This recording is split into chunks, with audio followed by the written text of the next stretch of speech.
Hi ಎಲ್ಲರಿಗೂ ನಮಸ್ಕಾರ. ನಾನು ಇವತ್ತು ಹಾಸನ ಕಡೆ ಮಾಡುವಂಥ ಉಪ್ಪೆಸರು ಮಾಡೋದು ಹೇಗೆ ಅಂತ ಮಾಡ್ತಾಯಿದ್ದೀನಿ. ನೀವು ಮಾಡಿ ಟ್ರೈ ಮಾಡಿ ನೋಡಿ. ಈ ವಿಡಿಯೋನ ಸ್ಕಿಪ್ ಮಾಡದೆ ಕಡೆಯವರೆಗೂ ನೋಡಿ. ಇದು ಹಾಸನಿನ ಸಾಂಪ್ರದಾಯಿಕ ಅಡುಗೆ ಅಂದರೆ ತಪ್ಪಾಗಲಾರ್ದು. ತುಂಬ ರುಚಿಯಾಗಿರುತ್ತೆ, ಅಷ್ಟೇ ಆರೋಗ್ಯಕರವಾಗಿರುತ್ತೆ. ಈ ನುಗ್ಗೆ ಸೊಪ್ಪಂತೂ ಬಹಳ ಆರೋಗ್ಯಕ್ಕೆ ಒಳ್ಳೆಯದು, ತುಂಬ ಪೋಷಕಾಂಶವುಳ್ಳಂಥದ್ದು.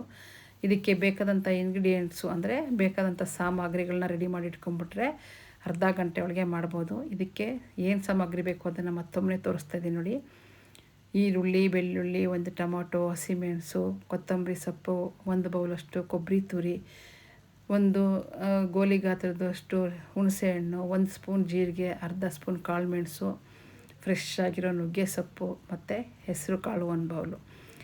ಈಗ ಹೆಸರು ಕಾಳನ್ನ ತೊಳೆದು ಉಪ್ಪು ಹಾಕಿ ನಮಗೆ ಎಷ್ಟು ಸಾಂಬಾರು ಬೇಕೋ ಅಷ್ಟು ನಾನು ನೀರು ಹಾಕಿ ಕಾಯಕ್ಕಿಟ್ಟಿದ್ದೀನಿ, ಅಂದರೆ ಕಾಳು ಬೇಯಕ್ಕಿಟ್ಟಿದ್ದೀನಿ. ಆ ಕಾಳು ಬೇಯೋದ್ರೊಳಗೆ ನಾವು ಹಸಿಮೆಣ್ಸಿನ್ಕಾಯಿನ ಅಥವಾ ಉಪ್ಸಾರು ಖಾರನ ರೆಡಿ ಮಾಡ್ಕೊಳ್ಳೋಣ.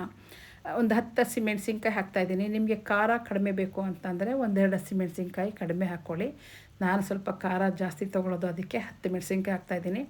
ಅದಕ್ಕೆ ಒಂದು ಬೆಳ್ಳುಳ್ಳಿ, ಅರ್ಧ ಈರುಳ್ಳಿ ಮತ್ತು 1 ಸ್ಪೂನ್ ಜೀರಿಗೆ, ಅರ್ಧ ಸ್ಪೂನ್ ಕಾಳುಮೆಣಸು ಹಾಕಿ ಇದನ್ನು ಹುರ್ಕೊಳ್ಳೋಣ.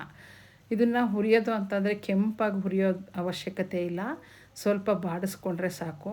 ಈಗ ಈ ಹುರಿದು ಮಾಡೋದಕ್ಕಿಂತ ಸುಟ್ಟಿ ಮಾಡಿದ್ರೆ ಇನ್ನೂ ರುಚಿಯಾಗಿರುತ್ತೆ. ನಾನು ಈ ಗ್ಯಾಸ್ ಸ್ಟವ್ ಮೇಲೆ ಸುಡೋಕ್ಕೆ ಆಗದೇ ಇರೋದ್ರಿಂದ ಹುರಿದು ಮಾಡ್ತಾಯಿದ್ದೀನಿ.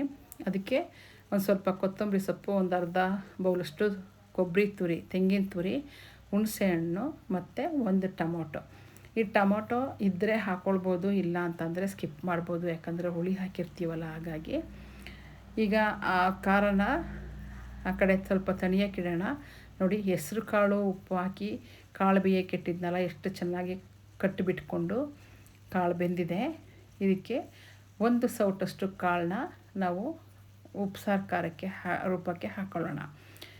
ನಮಗೆ ತಿಕ್ನೆಸ್ ಎಷ್ಟು ಬೇಕು, ಸಾಂಬಾರು ಎಷ್ಟು ಬೇಕು ಅದ್ರ ಮೇಲೆ ಕಾಳನ್ನ ಹಾಕ್ಕೊಂಡ್ರೆ ಸಾಕಾಗುತ್ತೆ. 1-2 ಸೌಟಷ್ಟು ಹಾಕ್ಕೊಂಡ್ರೆ ಸಾಂಬಾರು ಜಾಸ್ತಿ ಆಗುತ್ತೆ, ದಪ್ಪನೂ ಆಗುತ್ತೆ ಸಾಂಬಾರು. ಈಗ ಆ ಕಾಳು ಹಾಕೊಂಡ ನಂತರ ಅದಕ್ಕೆ ನಾವು ನುಗ್ಗೆ ಸೊಪ್ಪನ್ನ ತೊಳೆದಿಟ್ಕೊಂಡಿದ್ದೆ ಅದನ್ನು ಹಾಕಿ ಈ ನುಗ್ಗೆ ಸೊಪ್ಪು ಬೇಯಕ್ಕಿಡೋಣ. ಈ ನುಗ್ಗೆ ಸೊಪ್ಪು ಬೆಂದಮೇಲೆ ಕಲರ್ ಚೇಂಜ್ ಆಗುತ್ತೆ, ಸಾಫ್ಟಾಗಿ ಬೇಯುತ್ತೆ. ಅದು ಬೇಯಕ್ಕೆ ಬಿಡೋಣ. ಅದು ಬೇಯೋದ್ರೊಳಗೆ ನಾವು ಖಾರನ ನುಣ್ಣಗೆ ಮಿಕ್ಸಿಲಿ ರುಬ್ಕೊಂಬರೋಣ. ಈ ಸೊಪ್ಪಲ್ಲದೆ ನೀವು ಎಲ್ಲ ಥರ ಸೊಪ್ಪನ್ನು ಹಾಕ್ಕೊಳ್ಬೋದು. ಅಂದರೆ ನಾವು ಅಡುಗೆಗೆ ಬಳಸೋವಂಥ ಅರಿವೆ ಸೊಪ್ಪು ಆಗ್ಬೋದು, ಕೊಯ್ಯರಿವೆ ಆಗ್ಬೋದು, ಸಿಲ್ಕ್ ಅರಿವೆ ಆಗ್ಬೋದು, ಅಥವಾ ಎಲ್ಲ ಥರ ಸೊಪ್ಪನ್ನು ಮಿಕ್ಸ್ ಮಾಡಿ ಕೂಡ ಹಾಕ್ಕೊಳ್ಬೋದು. ಬೆರಕೆ ಸೊಪ್ಪುಗಳು ಅಂಥವು ಇನ್ನೂ ರುಚಿಯಾಗಿರುತ್ತೆ. ಕಾಳುಗಳನ್ನೂ ಅಷ್ಟೇ ಎಲ್ಲ ಥರ ಕಾಳುಗಳನ್ನು ಮಿಕ್ಸ್ ಮಾಡಿ ಹಾಕ್ಬೋದು. ಹುರುಳಿಕಾಳು, ಅಲಸಂದೆ ಕಾಳು, ಕಡಲೆಕಾಳು, ಎಲ್ಲ ಥರ ಕಾಳುಗಳನ್ನು ಮಿಕ್ಸ್ ಮಾಡಿ ಹಾಕಿದ್ರೂ ಆಗುತ್ತೆ, ಅಥವಾ ನಿಮ್ಮ ಹತ್ರ ಯಾವ ಕಾಳು ಇರುತ್ತೆ ಹಾಕ್ಬೋದು. ತೊಗರಿ ಬೇಳೆ ಕೂಡ ಹಾಕಿ ಮಾಡ್ಬೋದು. ಈಗ ಸೊಪ್ಪು ಬೆಂದಿತ್ತಲ್ಲ ಅದನ್ನು ಬಸ್ಕೊಂಡಿದ್ದೀನಿ ನೋಡಿ. ಇದನ್ನು ಬಸ್ತಿ ಮಾಡೋದ್ರಿಂದನೇ ಇದಕ್ಕೆ ಬಸ್ಸಾರು ಅಂತ ಕರೀತಾರೆ. ಕೆಲವು ಕಡೆ ಒಂದೊಂದು ಹೆಸ್ರು ಹೇಳ್ತಾರೆ. ನಮ್ಮ ಕಡೆ ಉಪ್ಪೆಸರು ಅಂತಾರೆ, ಉಪ್ಸಾರು ಅಂತಾರೆ. ಆಮೇಲೆ ಖಾರ ಬೇಯಿಸದೆ ಮಾಡೋದ್ರಿಂದ ಅದಕ್ಕೆ ಉಪ್ಪೆಸರು ಖಾರ ಅಂತಾರೆ. ಈಗ ಆ ಬಸ್ತಿರೋ ಅಂಥ ಕಟ್ಟಿತ್ತಲ್ಲ ಅದು ಕುದೀತಾ ಇದೆ ನೋಡಿ, ಅದಕ್ಕೆ ಕಟ್ಟಿಗೆ ನಾವು ರುಬ್ಬಿದಂಥ ಉಪ್ಸಾರು ಖಾರನ ಹಾಕಿ ಕುದಿಯೋಕ್ಕಿಡೋಣ. ಇದು ಕಟ್ಟಿಗೆ ಖಾರ ಹಾಕಿ ಕುದಿಯೋಕ್ಕಿಡೋದ್ರಿಂದ ಮೇಲೇನು ಹೆಚ್ಚು ನೀರು ಹಾಕೋ ಅವಶ್ಯಕತೆ ಇರಲ್ಲ. ಬೇಕು ಅಂದರೆ ಬೇಕಾದ್ರೆ ಒಂದು ಅರ್ಧ ಕಪ್ ನೀರು ಹಾಕಿ ನೀವು ಜಾರನ್ನ ತೊಳೆದು ಹಾಕ್ಕೊಳ್ಬೋದು. ಈ ನೋಡಿ, ಈಗ ಸಾಂಬಾರು ಕುದಿಯೋಕ್ಕಿಡೋಣ.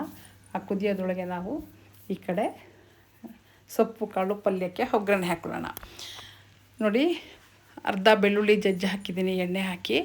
ಅದಕ್ಕೆ 1-2 ಒಣಮೆಣಸಿನ್ಕಾಯಿ, ಒಂದು ಸ್ವಲ್ಪ ಕರಿಬೇವಿನ ಸೊಪ್ಪು ಹಾಕಿ ಫ್ರೈ ಮಾಡ್ಕೊಳ್ಳೋಣ. ಇದು ಫ್ರೈ ಆದಮೇಲೆ ಅರ್ಧ ಈರುಳ್ಳಿ ಎತ್ತಿಟ್ಟಿದ್ನಲ್ಲ, ಆ ಈರುಳ್ಳಿನ ಸಣ್ಣಕ್ಕೆ ಚಾಪ್ ಮಾಡ್ಕೊಂಡಿದ್ದೀನಿ. ಆ ಚಾಪ್ ಮಾಡ್ಕೊಂಡು ಈರುಳ್ಳಿ ಹಾಕ್ಕೊಳ್ಳೋಣ. ಇದು ಕೂಡ ಚೆನ್ನಾಗಿ ಕೆಂಪಿಗೆ ಫ್ರೈ ಆಗಬೇಕು ಅಂತ ಏನಿಲ್ಲ, ಅದೇ ಬಾಡಿದ್ರೆ ಸಾಕು. ಹಾಗೆ ಬಾಡಿದ್ರೆ, ಏಕೆಂದರೆ ನಾವು ಸೊಪ್ಪು ಕಾಳನ್ನ ಹಾಕಿ ಮತ್ತೆ ಚೆನ್ನಾಗಿ ಮಿಕ್ಸ್ ಮಾಡ್ಕೊತೀವಲ್ಲ, ಫ್ರೈ ಮಾಡ್ತೀವಲ್ಲ, ಹಾಗಾಗಿ ಇದಕ್ಕೆ ಸೊಪ್ಪು ಕಾಳನ್ನ ಹಾಕ್ಕೊಂಡು ಫ್ರೈ ಮಾಡ್ಕೊಳ್ಳೋಣ. ಇದು ಸಾಂಬಾರು ತುಂಬ ರುಚಿಯಾಗಿರುತ್ತೆ. ಹಾಸನಿನ ಸಾಂಪ್ರದಾಯಿಕ ಅಡುಗೆ ಅಂದರೆ ತಪ್ಪಾಗಲಾರ್ದು. ಇದನ್ನು ವಾರಕ್ಕೊಮ್ಮೆ ಆದರೂ ಹಾಸನ ಕಡೆಯವರು ಮಾಡ್ತಾರೆ. ನಮಗೆ ಉಪ್ಸಾರು ಮುದ್ದೆ ಅಂದರೆ ತುಂಬ ಒಳ್ಳೆ ಭಾರಿ ಭೋಜನ ಇದ್ದ ಹಾಗೆ, ತುಂಬ ಇಷ್ಟ ಇದು. ಸಾಮಾನ್ಯವಾಗಿ ಎಲ್ಲರೂ ಉಪ್ಸಾರು ಮುದ್ದೆ ಹಾಸ್ಯ ಇಷ್ಟಪಡ್ತಾರೆ. ಈಗ ಸೊಪ್ಪು ಕಾಳು ಒಗ್ಗರಣೆ ಆಯಿತು, ಸೊಪ್ಪು ರೆಡಿ ಆಯಿತು. ಈಗ ಉಪ್ಪೆಸರಿಗೆ ಒಂದು ಗಮ್ಮತ್ತಿನ ಒಗ್ಗರಣೆ ಕೊಡೋಣ ತುಪ್ಪದಲ್ಲಿ. ನೋಡಿ, ನಾನು ಅರ್ಧ ಬೌಲ್ ಕೊಬ್ಬರಿ ತುರಿ ಎತ್ತಿಟ್ಕೊಂಡಿದ್ನಲ್ಲ, ಅದು ಕೊತ್ತಂಬರಿ ಸೊಪ್ಪು, 1-2 ಹನಿ ಲಿಂಬೆಹಣ್ಣಿನ ರಸ ಹಾಕಿ ಸೊಪ್ಪು ಕಾಳನ್ನ ಮೇಲೆ ಕೆಳಗೆ ಈ ಥರ ಮಿಕ್ಸ್ ಮಾಡಿ ಇಟ್ಕೊಂಬಿಟ್ರೆ ಆ ಸೊಪ್ಪು ಕಾಳೇ ರುಚಿಯಾಗಿರುತ್ತೆ. ನೀವು ಒಂದು ಪ್ಲೇಟ್ ಗಟ್ಟಲೆ ಸೊಪ್ಪು ಕಾಳು ತಿನ್ಬೋದು. ಈಗ ತುಪ್ಪ ಹಾಕಿ ಬೆಳ್ಳುಳ್ಳಿ ಮತ್ತು ಒಣಮೆಣಸು ಕರಿಬೇವಿನ ಸೊಪ್ಪು ಹಾಕಿ ಒಗ್ಗರಣೆ ಕೊಟ್ಟರೆ ಆಯಿತು. ಈ ಉಪ್ಸಾರಿಗೆ ತುಪ್ಪ ಬೆಣ್ಣೆ ತುಂಬ ರುಚಿ ಕೊಡುತ್ತೆ. ಹಾಗಾಗಿ ತುಪ್ಪ ಅಥವಾ ಬೆಣ್ಣೆ ಹಾಕ್ಕೊಂಡು ಊಟ ಮಾಡ್ಬೋದು. ತುಪ್ಪದ ಒಗ್ಗರಣೆ ಹಾಕಿದ್ರೆ ತುಂಬ ರುಚಿಯಾಗಿರುತ್ತೆ. ಈ ವಿಡಿಯೋ ಇಷ್ಟ ಆದರೆ ಲೈಕ್ ಮಾಡಿ, ಶೇರ್ ಮಾಡಿ, ನನ್ನ ಚಾನಲ್ನ ಸಬ್ಸ್ಕ್ರೈಬ್ ಮಾಡ್ಕೊಳ್ಳಿ.